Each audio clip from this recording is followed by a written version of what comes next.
Fireworks weren't the only attraction in New Orleans July 4th weekend. Thousands of people from different states and subcultures came to New Orleans for the 20th anniversary of Essence Festival. Essence Festival has empowerment sessions during the day in the convention center and concerts at night at the Superdome. On Saturday morning, my mother asked, as I was sitting on the couch, would you like to go to the empowerment sessions in the convention center?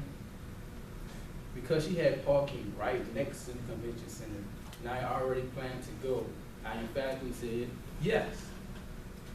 When I arrived at the convention center, I immediately saw a woman with blue hair. As I took 2 steps forward, I saw another man wearing a fanny pack. Then as I opened the door into the convention center, I saw a woman with a tattoo of Scooby-Doo on her back. Some of these things seemed pretty strange to me, and even kind of funny. But as I reflected upon this experience, I realized these things were not funny, and I had no room to judge. Today I'd like to share with you what I concluded from this eye-opening experience. The first thing that I realized was that I should not judge a book by its cover. I know this expression is rather cliche, but it is profound in its simplicity. After my reflection, I realized that I had a deeper understanding of this expression. We all can confess that there are more to people than their outward appearance. My father used to work at a drug counseling center. And I met a man who needed some clothes. And I went home and got him some clothes. And then as I came back, I took some time to talk to him. When I first saw him, I realized that his shoes had holes in it, and his pants were dirty, and also his shirt was slouching off of his shoulders. But as I got to talk to him more, he told me that he was a mechanic, that he was skilled in construction work, and he also was a poet. As I handed him the clothes that he asked for, he decided to recite one of his poems.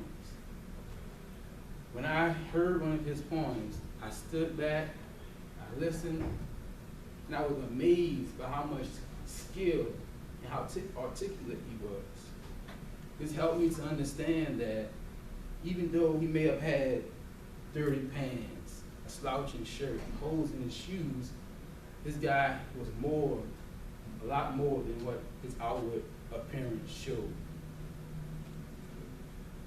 Everyone has their own story.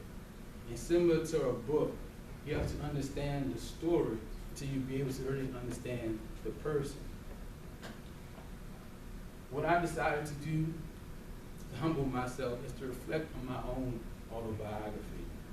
So the second thing that I concluded from this experience is that I decided to look at my autobiography, and I realized that in my own life, my outward appearance but sometimes did not coincide with what people may have thought, or even my entire personality. So in the light of the theme of today, which is school days, I decided to talk about a story about who I was in my school days. So when I was 8 or 9, I used to wear armbands and headbands to school. I thought this was very cool, but some other people may have had different opinions. However, this was not exactly who I was. It was only my aspirations. And it was only throughout my expression of these aspirations that I wore armbands and headbands. So I said this to mean that sometimes we wear stuff, to express ourselves. It may not be everything about us, but we do it in order to show people that we may have this aspiration, or we may like this particular person, this particular type of outfit. we as people have many different ways in which we express ourselves. But in order to really understand a person, you can't judge them by their outward appearance. You have to get a chance to understand who they actually are. Today I talked to you about things that I concluded based on my reflection. First thing that I realized was that I shouldn't judge a book by its cover. Second thing that I did, I focused on my autobiography, and I was able to humble myself and be able to relate with other people based off of their experiences.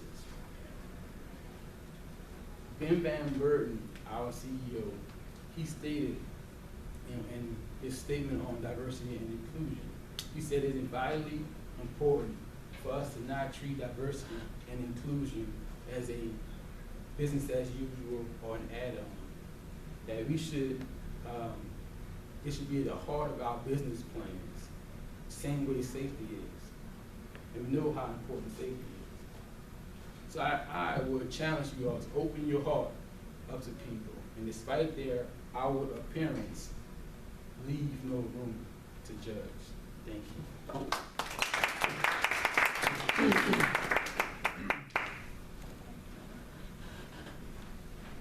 Our next speaker is Elizabeth Mann. She is the former president of our club. And when she heard back to school, her response was, "The South is crazy. How can you possibly go back to school before Labor Day?" So here to give her ACB, or Advanced Communicator Bronze speech, for Toastmasters, is Elizabeth Mann.